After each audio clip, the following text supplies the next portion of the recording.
to the day 2 of the Ready to Love series, and today I'm going to be sharing with you how to understand courtship. What does courtship mean? And 2 things that makes courtship different from a dating relationship.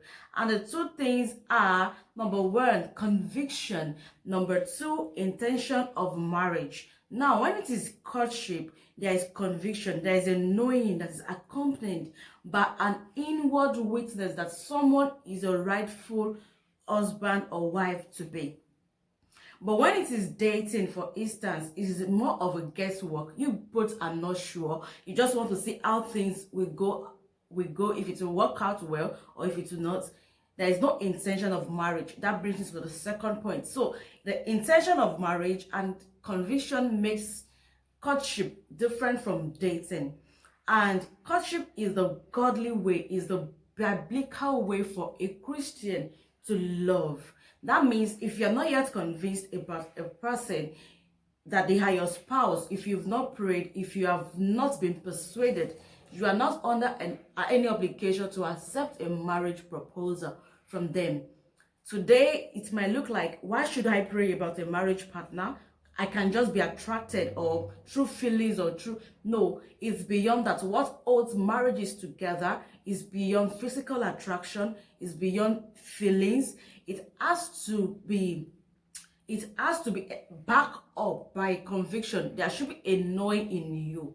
The same way when we look at the story of Abraham, when his servant went to get a wife for Isaac, the servant prayed to God and God began to give him conviction. Okay, things began to play out that makes him to know that Rebecca was the woman for Isaac. Now your own conviction might not be that you are hearing a loud voice from heaven, or you might not be seeing a vision, you might not be seeing, but there should be a way that God speaks to you. There should be a way that means you should have developed a relationship with God before you even start talking about having a life partner. So you should look at, how does God speak to you? The same way is going to get you to be convinced when it comes to you choosing a life partner or you accepting as a lady now.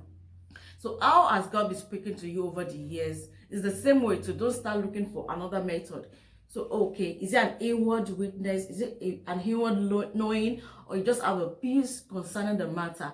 That is very important. And don't forget, the number 1 thing I mentioned in the first video is that purpose is important before proposal. That means before you enter courtship, before you accept, you should first understand your own God-given purpose, because that will inform other decisions that you make. So having talked about conviction, let me talk about intention of marriage. When it is courtship, there is intention of marriage.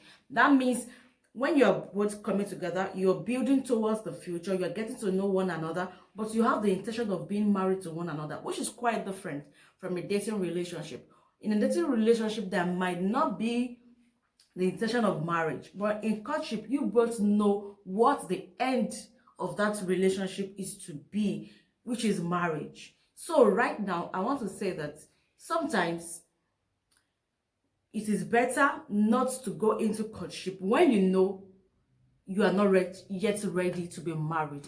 Let's say, for instance, if you're not ready to be married in the next 2-3 years, don't bother going into a serious relationship. I know this might sound like, what is she saying? What is she trying to say? But the truth is, if you are not yet ready, there is no point. There's no point entering into a serious relationship. At the end of the day, most times you get your heart broken, you get disappointed, because along the way, people go their separate ways. Are like, well, I can't continue this love journey anymore. So until you're ready to commit, don't commit yourself into a relationship. Let God speak to you. Let him let you know when it is time. And when it is time, go after the person. When you go after the person, you have to give them the benefits. You have to let them also be persuaded that, you know, what you are convinced of, they should also be persuaded. In the case of the lady now, not just enforcing her that, okay, I am convinced you're my wife and then you have to marry me. No, it doesn't work that way. She also have to be convinced, because Bible says, can 2 work together except they agree? Your agreement is important. Even though God has revealed to you that someone is your wife, they also need to agree with you, with God. The agreement of the 2 of you is important. So thank you for watching this episode. Very soon I'm going to release the next series. Look forward to it. I just hope you've picked one or two things today from this video. Thank you for watching. Don't forget to subscribe to my channel if you're new, and also please share this video with someone. God bless you. I remain Fumilola Alex. Bye.